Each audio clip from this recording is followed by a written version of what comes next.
Welcome to Passionate Pulse podcast. Today we are joined by a dedicated social tech solutionist striving to bring transparency to charitable acts.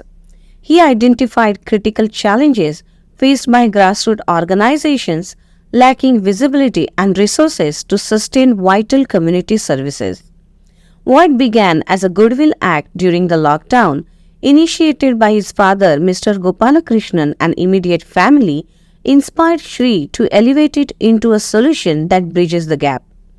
Shri pioneered fintech solutions, addressing the lack of options for US donors supporting charitable organizations in India. This innovation enables tracking donations and understanding their impact.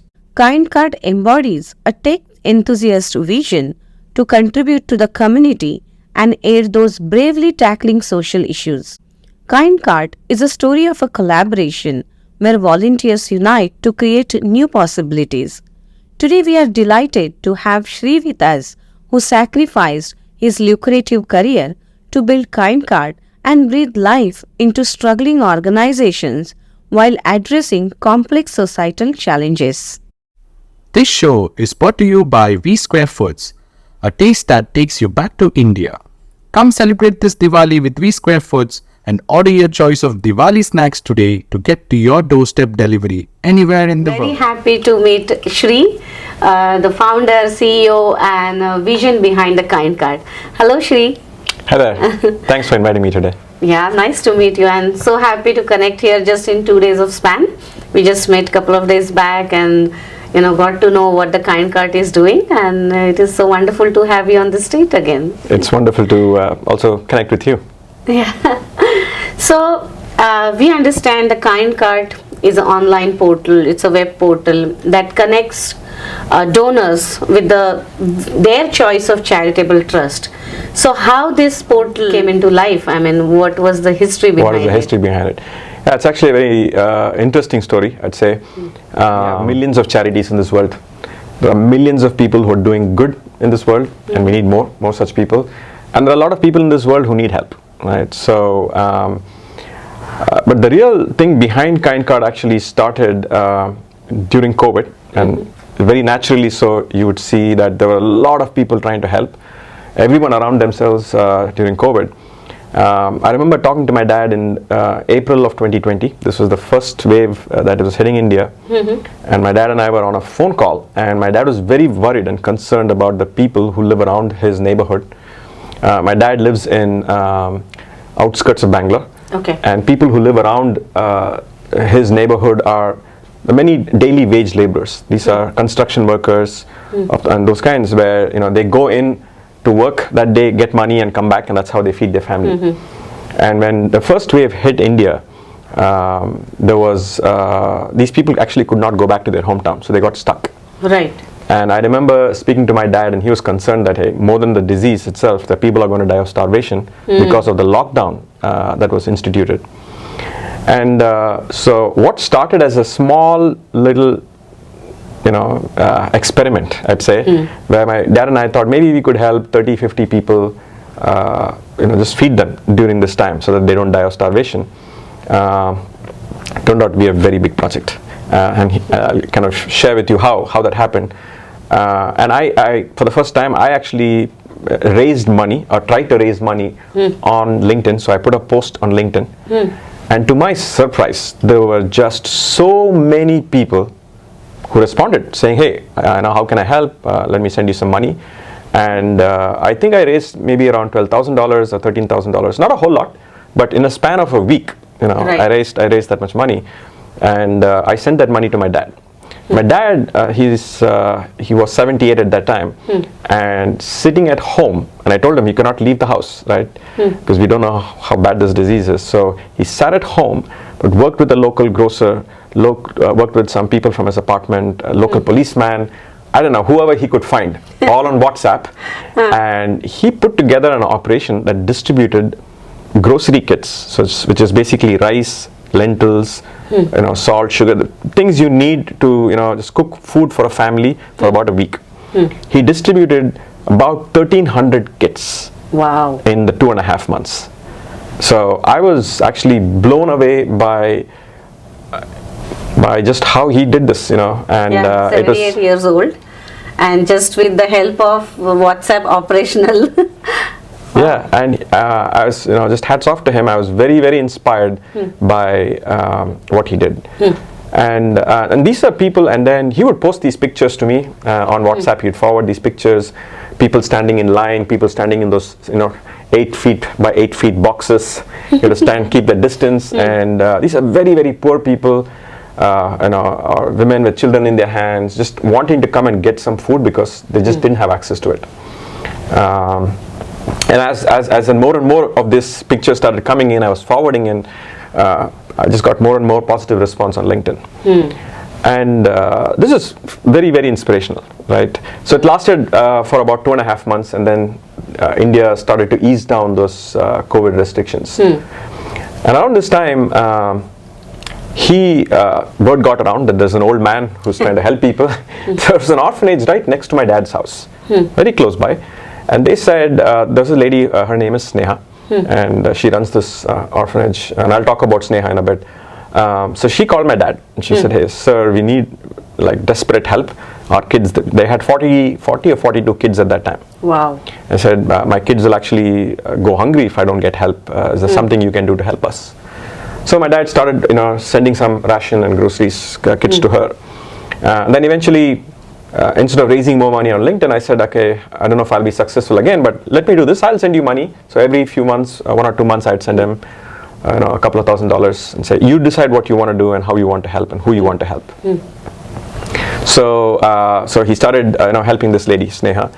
And then once the lockdown eased, he went in to actually see the orphanage, and it's less than 5 minutes by car to her place. You can just walk, go right there. And they live in this kind of it's a 3-bedroomed, like a tall story building. All the 40 plus kids are all there in that building. Very cute, right? But once you start understanding and knowing their story, you really feel like it's so heartbreaking, like how these children end up there, and what Sneha is fighting for, and so. But then my dad is like a typical Indian old man. He will not trust anybody with money. Right? And so he asked Sneha, I said, tell me this, tell me what you need, I'll buy it for you. Right? I won't give you money, but I'll buy it for you. So, of course, we moved on from groceries to, we found that the children don't have milk regularly, because some months they have money and some months they don't have money. So I said, okay, on special occasions they give them milk, but they give them 3 meals a day, they feed them well, but milk is an expensive product in India, right? So my dad said, okay, I'll start helping you with milk first. And he went to the local milkman, bought milk coupons, gave the milk coupon to her. So he didn't give her money, he gave her milk coupons, and he said, okay, and asked the milkman to deliver milk every day. Got right? So this is a brilliant idea. So this way he kept making sure that the help that he's given her is actually going to the purpose that he intended it for, or she intended it for. So, and since then those kids have been having milk every single day. And so this kept on happening every month. So now he'll get milk coupons and milk coupons. So from milk then it went on to cooking gas cylinder. Right? Like how often do people donate things like a cooking gas cylinder? Yeah. Right? I may want to educate a child as a donor, and I feel, okay, I should educate a child. But if the child has no means to basic things like a roof on the head, electricity, water, cooking gas, food, where are they going to get the education, right? So he started buying her cylinder. He started paying for this. Then he started paying for water bill. Okay. And slowly it just started expanding. You saw this, right? And then there was another charity right next to that charity. They heard, oh, this old man, he won't give money, but he's helping. He'll buy things for you that you'll need. So they said, so this was, the second one was, the name of the charity was called Anubandha. It's an old age home. Also just right next door. We didn't know these existed, right, until the pandemic hit. And the people who come there are generally very old people with mental and physical challenges, and they get deserted by the children, right? The children just say, I can't support you anymore, and they have no place, and eventually they end up on the roads, and somebody picks them up and they find homes like this. So here their immediate need was actually adult diapers, right? Because they're very old, and actually periodically people pass away there. And so they even arrange for the funeral rites and things like that. And you know, in our culture, how important funeral rites are, right? Right. And so he started helping, you know, this old age home. And that is when slowly things started becoming a little bit clear in my head, in my dad's head. And I said, it looks like there is a need for people to get help regularly. And the more I started talking to people like these, you know, Snehas, and the other lady's name is Varalakshmi, and more such charities, I found that small charities like them, they don't have exposure outside. They don't have portals, or they don't have portals. Their visibility is restricted to the community they live in and people who live around them. And you walk by, you see there's an orphanage, and sometimes you just walk in, you see these kids playing. Then one day you say, okay, maybe I should help them, and it's my child's birthday, so let me give some money and buy, you know, make sure they have lunch or a good auspicious dinner. But otherwise, they don't have visibility outside, right? Especially in a modern world like today, where everything is connected just globally. And then the other part I realized was, these people, just like us, just like your house and my house, they have same expense every month. About 60 to 70% of their expenses are exactly the same, just like our houses. We have to pay our mortgage or rent. We have to pay electricity bill and water bill and cooking gas and groceries. And if you are sending kids to, you know, school, then school fees and uniforms. Very standard set of expenses. Of course, from time to time, you'll have one of those expenses which are one time only, and so on and so forth. I don't deny that. However, in my research, I found that worldwide, less than 5% of donations actually recur monthly. So look at the huge gap. You have a gap here where these small charities need help every month, and they need the same help over and over and over again. True. But donors, right, there's just less than 5% of donations worldwide that even do have the recurring help, right? And the large reason behind that is trust. Right? And what I discovered also during this was that the act of charity, the act of donation by itself is a selfish act. Right? It starts with you want to feel a little happy about what you're doing as a donor. Right? True. And you're doing good. Continue doing it, but we have to recognize it's a selfish act. Unless you're not happy, you're not going to be doing it. Right? There are very few people who do it outside of selfishness. Right? So that is, you have to recognize that. Right? But you also have to, you know, ensure that it is repetitive. It keeps happening, and we can help people like that. And that's when the idea for KindKart started forming in my head. It's like there seems like a need where you have charities that have predictable expenses but do not have predictable cash flow. Right.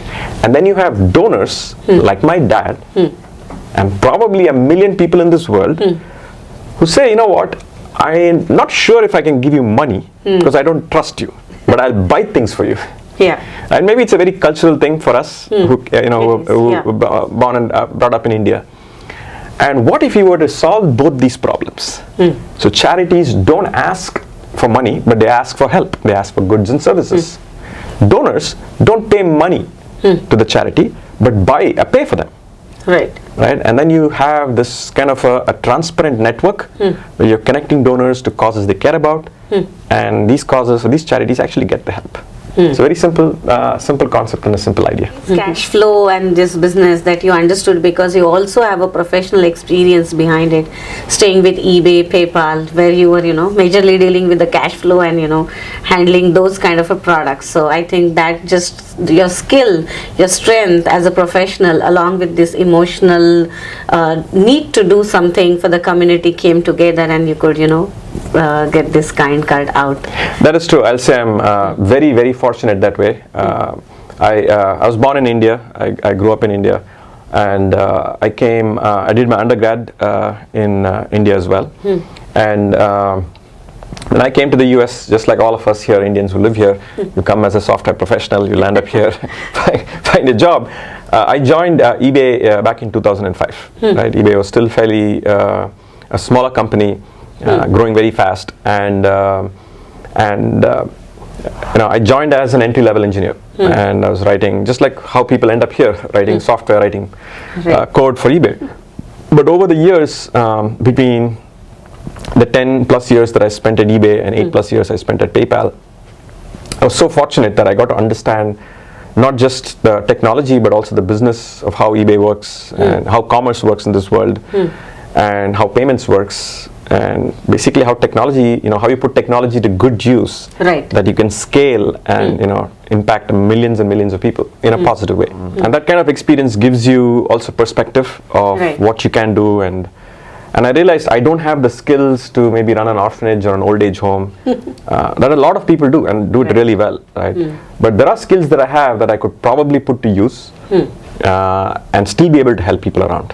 Right. And as these things happened around COVID and what I started seeing with my dad doing things on the ground, I realized this probably is the time now where I can step away from my corporate life and use the skills I've learned, and thanks to eBay and PayPal for having given me that opportunity, and put that to good use. Wonderful. So this is another, the element or the important aspect that I really would like to catch, that many people along the way want to step out and do something bigger than their life that they thought they would do it as a child. But really out of that, 5% of the people can actually take that step and, get onto the boat of doing something that they have imagined.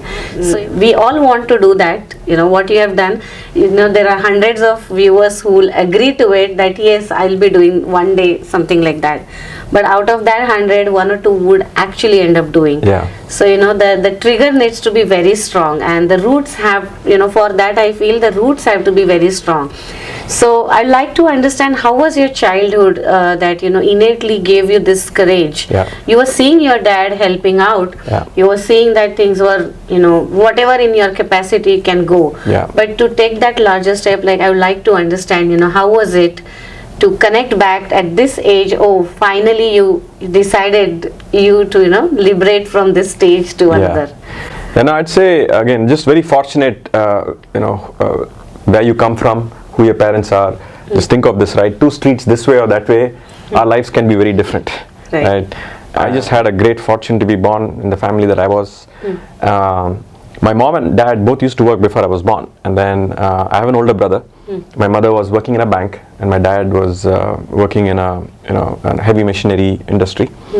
My mom had to quit her job because it was difficult to take care of 2 children and the mother-in-law. And that was a big sacrifice. Like every time I speak to her, even she still feels, that she would love to be born again, where she can be employed and stand on her own legs and all that stuff. And the amount of sacrifices my mom has made for her children, of her family, is just, it's like any mother, but for every child, every mother, their mother is most important. So that was huge, and I saw this. When you're a child, you don't realize these things, these sacrifices, but there are some instances in my life now that I can look back very, very clearly, and there are few things that have happened where I know I still remember, right? I'll give you an example of my mother. This is, we are standing in a hot sun, 1 o'clock in the afternoon. I had just finished my 10th standard board exams, and I was trying to get a admission to join the pre-university. This is back in Bangalore. And my marks weren't that good, so we were struggling to find good colleges. And my dad was away, he was on work at a different place. So my mom used to take me, we used to catch a bus early in the morning and go from one college to another college to another college, just to see where her son can get an admission. And this one time, and we used to live in this very remote part of Bangalore, which is called Whitefield. Now it's not remote anymore. But I grew up in Whitefield back in the 80s, right? So catching a bus, changing several buses, getting to this place. I remember this one time, I think this was Christ College in Bangalore. We just came back and we got news that I won't be admitted in Christ College because my marks were not enough. We were standing there to catch a bus now to get back home. And it was probably around 1 or 2 o'clock, so we've not had lunch. Right? By the time we get home, it's going to be 4 o'clock. And that time we didn't have a lot of money, so my mother, she's just got a banana from, the vendor, street vendor. She got 2 bananas, one for me, one for herself. And I had my banana. And then she went halfway through her banana and she gave the other half to me. She said, "You eat it." Right? This is emotional for me. I've told the story many times, but every time I say it, it's tough. So there's a street vendor lady was sitting right nearby, and she was selling flowers. She saw this, and she said, "Oh, this is." She was moved, and she gave some flowers to my mom. I didn't realize at that time. Right. Many years later, then it was, you take things for granted in life, right? So, but I reflected on this many years ago, maybe even 10-15 years ago, after this incident happened, and I realized, oh wow, that's a lot of sacrifice, Yeah. It's very small. In the spur of the moment, you would think it's very small. Yeah. But then incidents like that make you go back and think what sacrifices your parents make. Right. And then you start to recollect all the things they have done around you to help people around you. And my parents had limited means, right? Like single income coming from my dad. My dad worked till he was 68. Wow. And just to give you that perspective, he retired when he was, 2011 or 2012. Just right, because he felt, and it's probably a thing that most people, he never wanted to rely on me or my brother, and we both we do well, and but he was very clear, he just will not take money from us for any help, and so he worked till he felt like they could live financially, be independent. Wonderful. Right. But then they, with whatever limited means they've had in their lives, they've also helped people around, and you get to see all of that. So it was what do you call? So these things you don't realize this right away. I think as you grow older, you reflect on these things, and then it is there subconsciously in you, all of these things.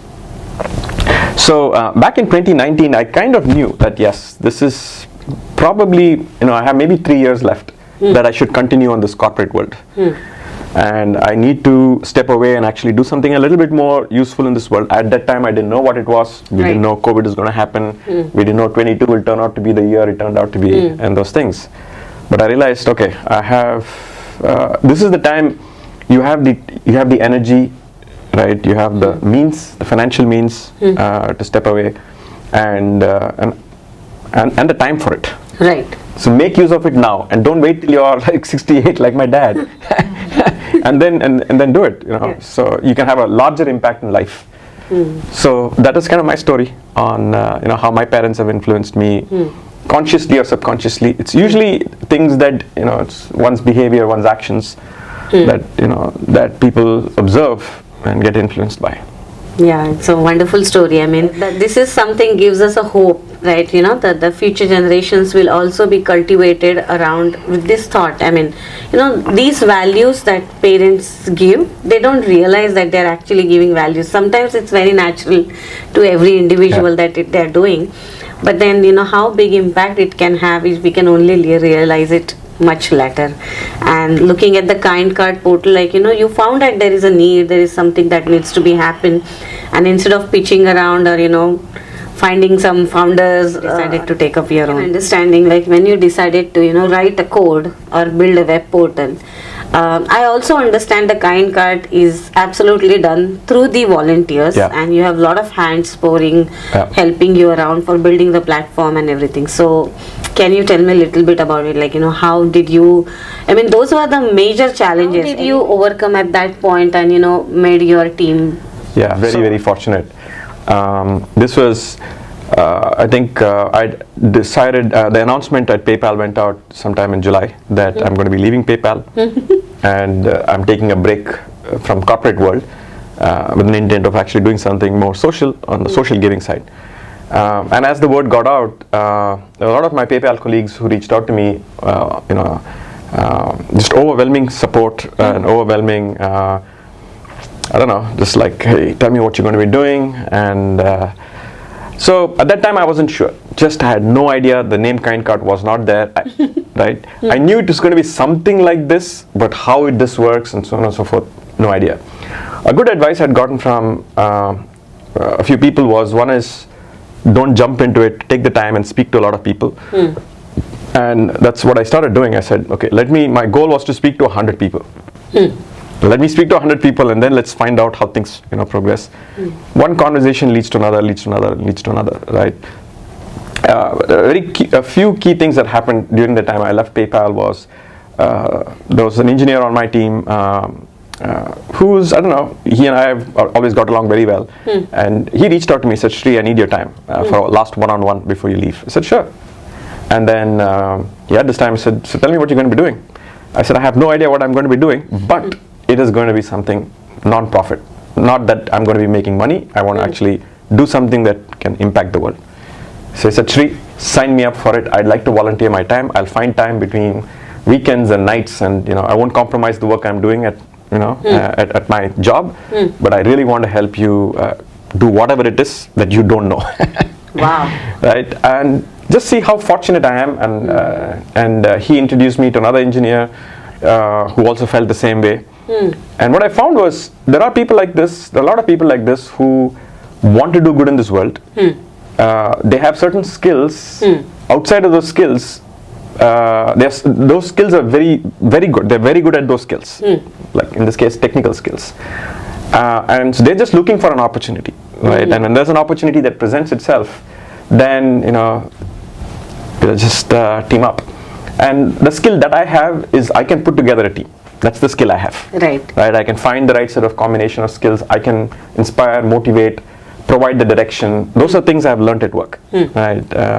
And this is to me an extension of what I've done in my in my job. So and then 2 led to 3, 3 led to 4. There were a couple of more engineers who joined, and a few product managers who joined. And those conversations that I was getting introduced to, and one after another, was just absolutely wonderful. Because think of it, I'm a novice when it comes to social giving. Right? I have, yes, technology experience, commerce experience, payments experience, but I don't know anything about social giving. Right? And we all have our own biases, and we think what we know is how the whole world operates. It's very likely not, right? So I got the privilege of being, of meeting with many top folks in philanthropy in India, people who have been in this business for 2 decades. Wow. Right? Who gave me some very valuable advice. Obviously, they were very, very encouraging, very motivating.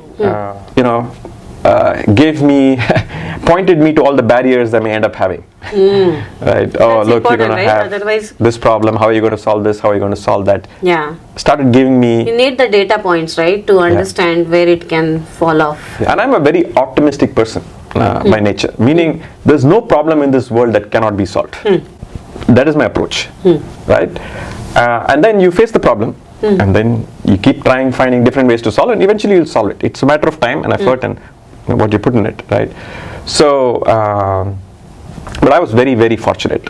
And as I slowly started seeing this, we started overcoming one burden after another hurdle. And there were more people who were joining in, right? And we got the right combination of people to get to a point where I think we realized this could be what a platform looks like, right? And let's now start putting these things together, piecing these things together, and make something that is functional. So the first version of a platform or a product that you do does not necessarily have to be marketable, right? But it has to be functional. It has to serve its purpose. It has to have value, right? And what is it that we can do that adds value as quickly as we can?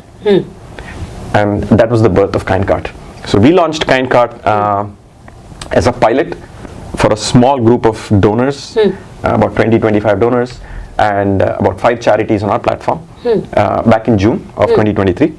Oh, wow. Yeah, and this got us an opportunity to test some of our hypotheses, make sure the platform works, the technology works, all the bugs that we had, we found the bugs and removed the bugs and fixed it.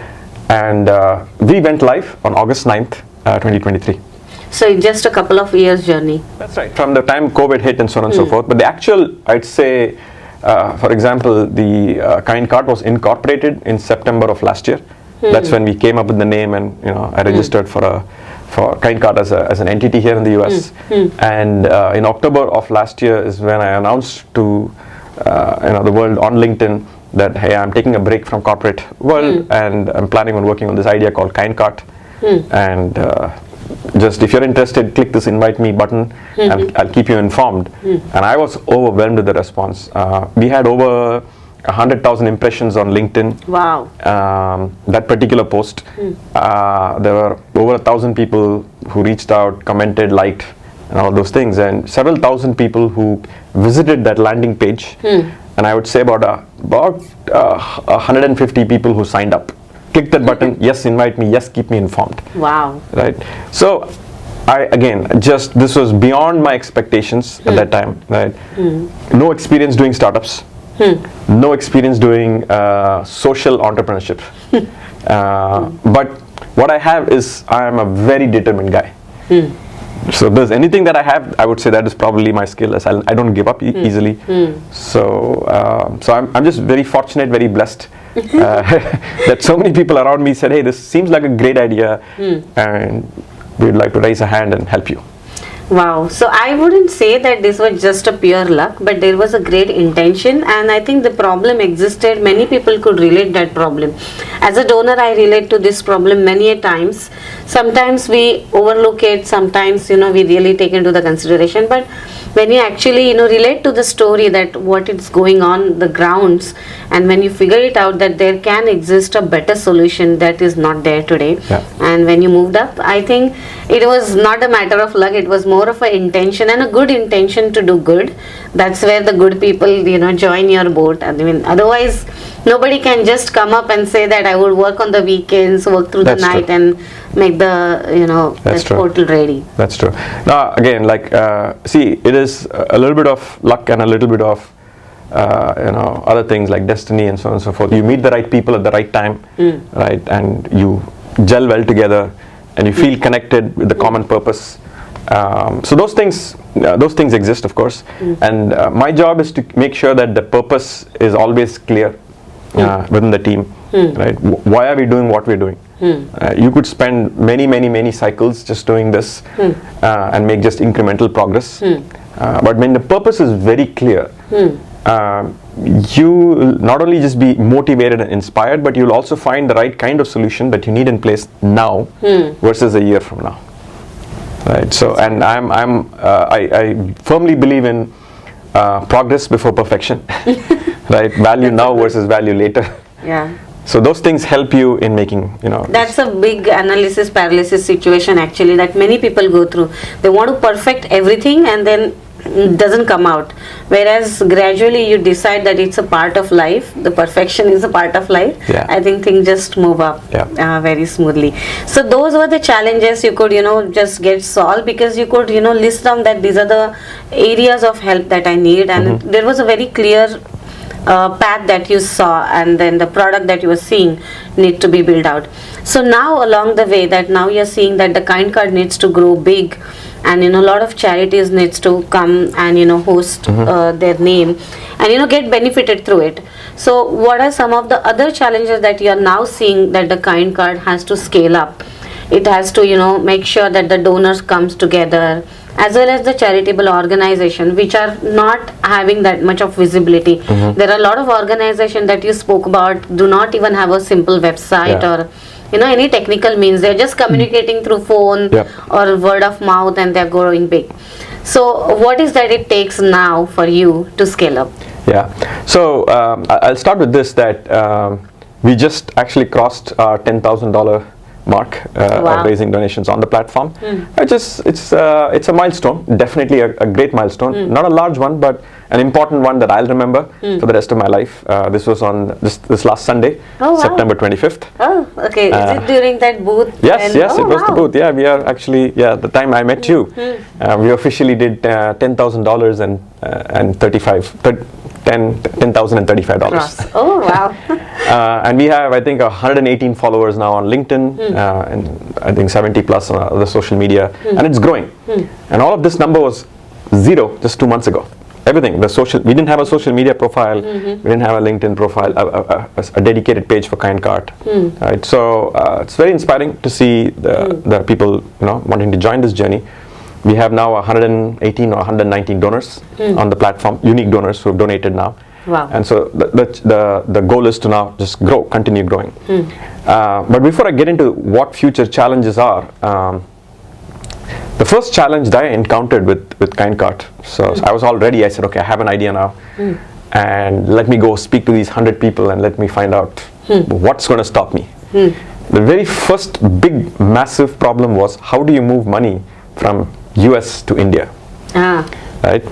So that's the very first conversation I had, and his name was Mr. Venkat Krishnan. He was the first contact that I got introduced to through some of my PayPal network. Venkat's a great guy, and Venkat just asked me, so how do you plan to move the money? I said, okay, I have to think about it. What do you mean? Like, what's the problem? I'll just transfer. He says, no, there's something called FCRA, which stands for Foreign Currency Regulatory Act. And the Indian government is fairly strict about how the money should be moved, because they want to protect the national security and the interests of the country, and don't want it misused. And that's when I realized, I can't just simply transfer money, especially if you're a non-profit. Either you have to be a non-profit in India with an FCRA status, or you will have to work with someone who's very credible and whose articles of incorporation exactly match yours, right, and should not be diluted, or you shouldn't find loopholes doing this.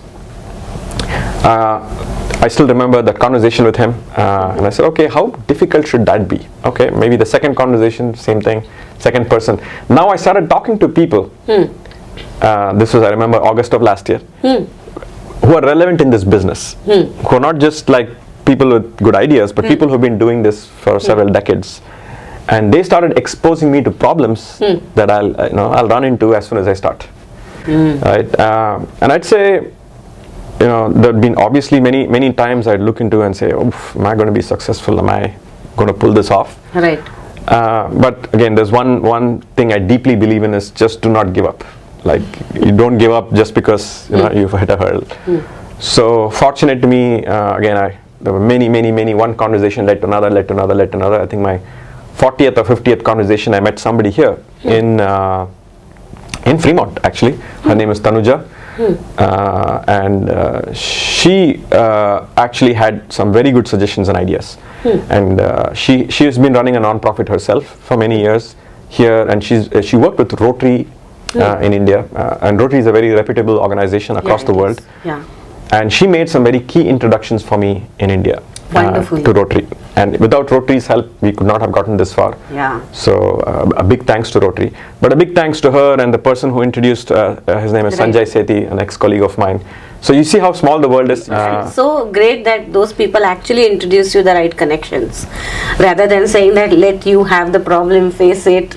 They came up with the helping hand and the nature to give you the right resources. No, Tanuja was huge. She helped me make that introduction, and she took the responsibility of negotiating with Rotary on behalf of KindKart, and making sure that we have a path out to just get started, right? And it's always a starting trouble, right? You can build all these nice little fancy websites, but if it doesn't work and doesn't solve and add value, then there's no point. And these compliance issues that we cannot understand sometimes by sitting in this geography, when we actually pour hands, you would understand that it's like so much of a payment portal that we it is seamless here. It's actually not that seamless. And I think this is the experience that I had at PayPal, which gave me at least the ability to understand and empathize with that situation and know how to work with the situation, and make sure that I'm still legally compliant by all these things. Compliance is very critical if you have to operate, especially when it comes to financial compliance across geographies. And if I had not had that experience at PayPal, I would not have realized, or I would not have had that appreciation for it. So that was the biggest challenge, and I'm again very thankful to Rotary for this. That they have now partnered with us. They saw the value in what we're doing. They were inspired by this idea, and they said this is something that they can work with and help us help people around in India. So of course, then everything else that gets thrown at you. There are several other issues, but this one stands out. It's a very special one in my in my mind. And then we launched in August, right? But like any other platform, I remember another conversation that I had. Okay, you have a great value proposition, and you have built a beautiful website, right? It's very pretty. How are you going to get donors?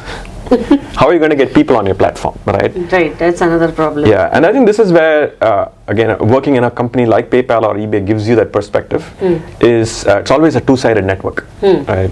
When I worked at eBay, your consumers and merchants, it's two-sided. When you work at PayPal, you're people who's paying money and people who are receiving money, merchants and consumers. So KindKart is very similar. It's a two-sided network. On one hand, you have people who need help. Right? These are organizations or charities that need help. On the other hand, you have donors who want to help, who want to find an avenue to help, and but they also need to know who they're helping, and they should be trustworthy. Right.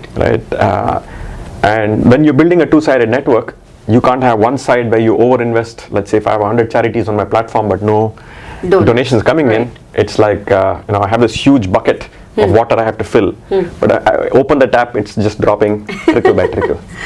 Or on the other hand, I set this big hype about how this platform is, and I attract hundreds and thousands of donors, and then I have a small bucket that before I open the tap, it just overflows. Right. So it is about having to balance that, and that is what we are going through.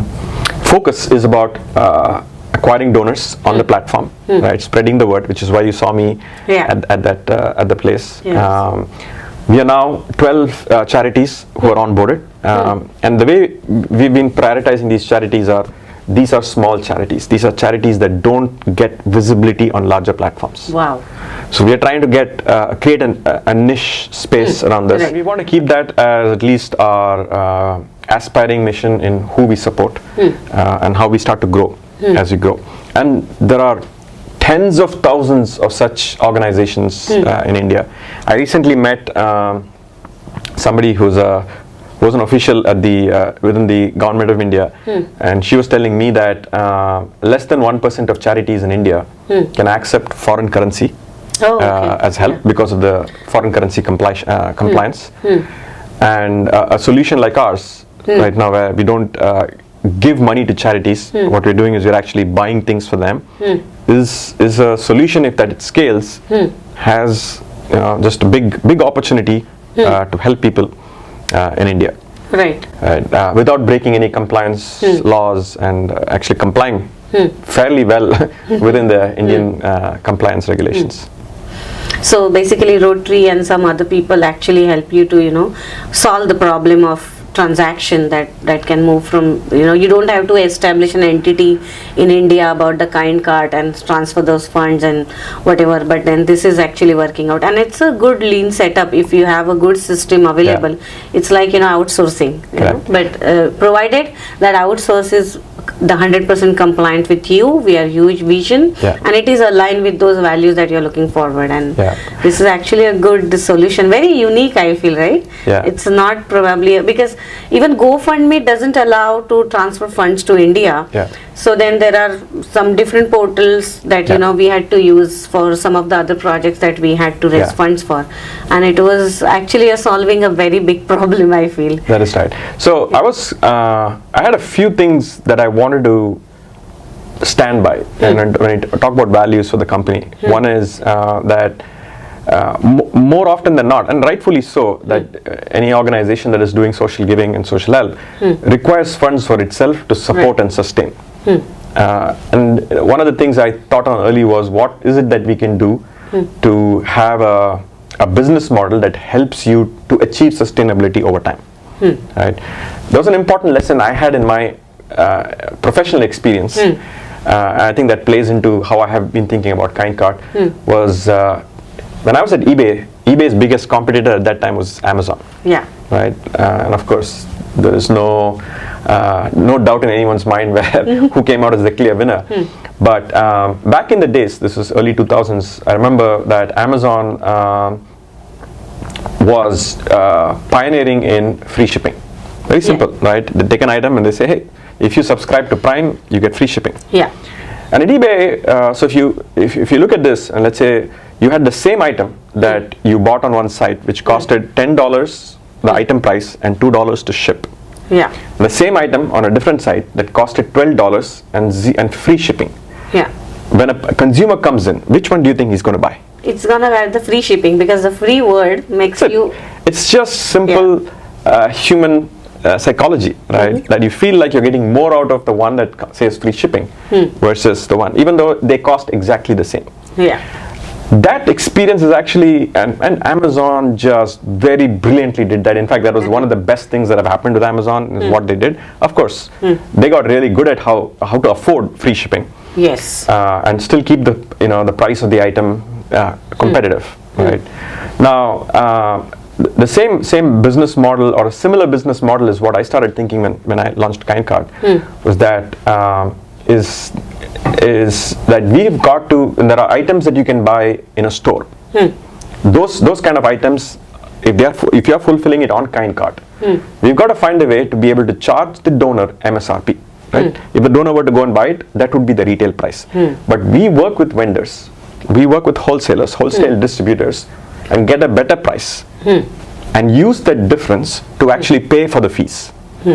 So one of the values or one of the things I want to do on KindKart is that do not charge fees, don't charge the tips. That is how we're going to be different. Yeah. Now there are going to be transactions where these are not things or commodities you can buy right you off in a store. So things like electricity bill and water bill, right? You have to pay the actuals. Right. And if that is the case, then maybe at some point in the future, it's not now, but at some point in the future, we charge transparently what those fees are. It's a transaction fee. It's a fee that you pay to your credit card processor to transfer money, your currency conversion, and so on and so forth, right? Be transparent about what that is and be reasonable about it. From here, when you're transferring the funds, you're gonna get charged, right? Correct. It's your wire transfer fees, right? So, but be transparent about what these fees are, because I think people in the giving business appreciate transparency. It's not like they don't want to pay, but they appreciate that transparency. Yes. But we are still very early in this journey, and I don't know if I see this video 2 years from now what I'm going to say or think. But I'm hoping that we can actually have a business where we can say no fees, right? And given what I have modeled at this point in time, it is that there is a path to achieving sustainability based on a certain scale. Right, number of donors that are using the site, and amount of donations coming on the site, and what is the mix between items that are purchased in stores versus items that are paid for as service charges, right? And a proper mix will actually give you a point to sustainability at a certain scale. Yeah, because when I look at your model, I see a lot of the background charges that you will be paying in future. As in when you scale, you're gonna, I don't know if you're hosting it in the cloud right now, it's gonna grow up and you're gonna pay those fees, right? They're not gonna give you free because you're building something like that. So you inherently will incur a huge cost behind, as in when you scale up, just for the portals. So as the amount goes, and how the India is turning up now, it's a very different phenomena that we're looking out that we've never seen before, or not anticipating, because it's actually accelerating at a very fast speed. So the transactional fees, how it's gonna look, whether the Bitcoin is gonna change this, the pricing model at all, or the fees. So many changes that every now and then you will have to have to adapt and then move forwards, and that does incur a huge cost. The platform just cannot run by itself, and that's where my major concern was, like how this is going to sustain.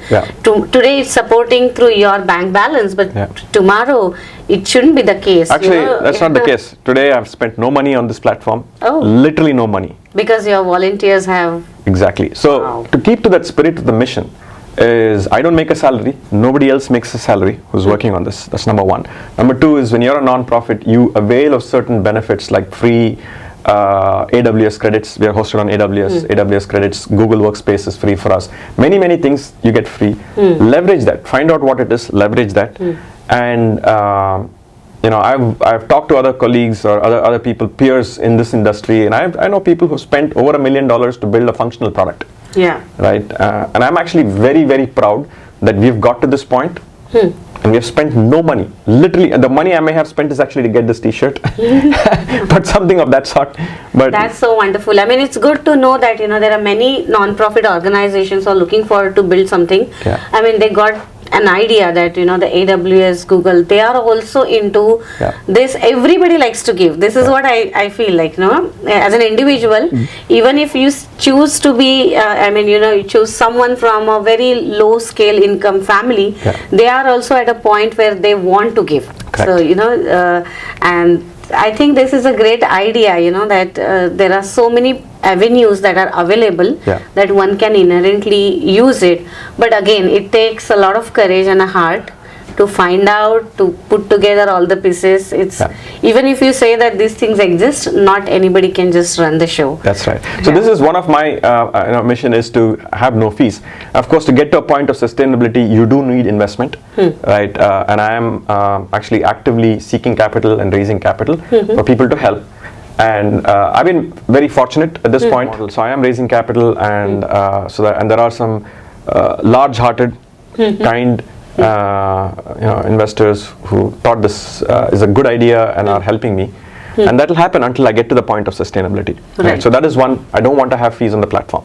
Number two is transparency. Every giving platform in this world will say they are transparent, and they try to be transparent with good intent. No doubt. But I want us to take transparency to a completely different level. And with this business model, the way we are set up, because we know who is paying for what item, where is it going, where was it purchased, where was it delivered, who got it. The whole end-to-end piece of the puzzle is what the business model concept is based on. And if you have that level of transparency, above which you can even go even further deeper, is you can directly connect the people who received the items. They know what was received, who sent it. You can actually have a deeper personalization in that feedback loop that comes in. Today, most giving platforms it's a donor commitment platform. And that experience stops when the donor hits the button pay. Right. As soon as the credit card says success, you're done your part, you feel a little happy, and you move on with your life. What if it didn't stop there? What if it went even further? What if it were not generic enough in what the organization is doing, but was very specific to what your money did, to who it did, and what it did? And every time you keep doing this, you're able to get that same kind of feedback.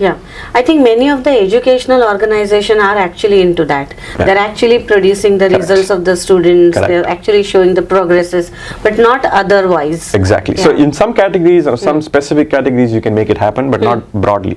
And I believe this is the USP that KindKart can actually build that transparency into that platform and make it available to others. Right. So that is kind of the second big value that I have. And it's like this. Think of what TikTok or Reels did in how do you actually make videos. Now anybody can make videos. They made it simple. Right. That's what I want to do with making personalized feedback. Point and shoot, and take that feedback and send it back. Right. Now you're going to have a much more richer experience in that feedback coming into you. And so these are the two most critical kind of missions for KindKart, and that's how we want to differentiate ourselves from the rest of the giving platforms in this world. Wow, that's wonderful to understand. So, you know, coming towards the end, I'd like to ask you one advice question. Your journey actually inspires many, and I want that to, you know, come at a very brief manner, that everybody wants to do good, everybody wants to do something larger than that they're thought for, or, you know, everybody is connected with some of the other causes. Like, you know, some people are connected with the children cause. Some people are connected with the old age. I mean, it is, I think, you know, how you look at the person's life. At that age, you inspire with certain other figures, and, you know, you tend to do that kind of work. So, people who are looking forward to come out of their own sweet zone and extend their hands or do something bigger on the social note, social causes that they are appealed to. What is the advice you like to give it to them? I'd say this world needs a lot of people to help, and will continue, and probably going to be more and more in the future than we have seen ever. It does take a little bit of courage. It takes a little bit of leap of faith that you have to have in yourself. But, you know, you look back at your own experience. 20 years ago, did you think you would have done all the things you did? Not at all. You've just graduated out of college. The whole world is ahead of you, and you learn through every single day of experience. And I'd say that's the same thing, you know, the life of a social entrepreneur or anything social is you've got to take that leap of faith. You've got to take that, you know, you've got to have that confidence in yourself that if you have done all these things 20 years ago, or for the last 20 years, right, you definitely have it in you to take that leap of faith and do something, right? And however small it is, what's the worst case? Worst case, nothing changes. What's the best case? One life was, improved. Yeah. And I take that one life anytime for, however small or big it's going to turn out to be. Yeah, wonderful. Thank you for that advice. It just takes, you can just focus on that one life that can change. It's like the starfish story, how many starfishes you can save? I don't know, but at least one can be saved, and that's the step that I would like to take. So that's the courage I would like to live with, and I'm so happy to share this, today's episode with Shri. His name is actually Shri Krishna, but we can call him as Shri. And so glad that he took out the time from his busy schedule to come over here and speak a lot that went behind the KindKart to come up to this life, and what it will take further, how it will impact many other lives with this just one portal that has just born few months back. And I'm so privileged that I could meet you. It just happened, and I could bring you amazing stories. So if you like this episode, please hit like and share and subscribe it. So do all the good stuff to have the KindKart story known to your own communities. Whoever have the charitable organizations, we welcome you to the KindKart. I'll provide you the link in the comment. Please click that organization link and get onboarded. There are donors who are looking out for the transparency in the United States, or can they also donate from India? We are not yet ready to have donors doing in India, but it will come shortly. Okay. But this is for anyone in the US, definitely. So anyone in the US who are looking forward to speak to the causes back in their home countries, please welcome and join the portal. And we are looking forward for the next episode. Stay tuned. And don't miss to subscribe this channel if you really like it. If you like the stories coming up and you want to find out different niche where we can bring you a good advice, please mention those in the comment. We'll definitely read your comments and look forward to the right expertise in that field to come over. Thank you so much. Namaskar. Namaste.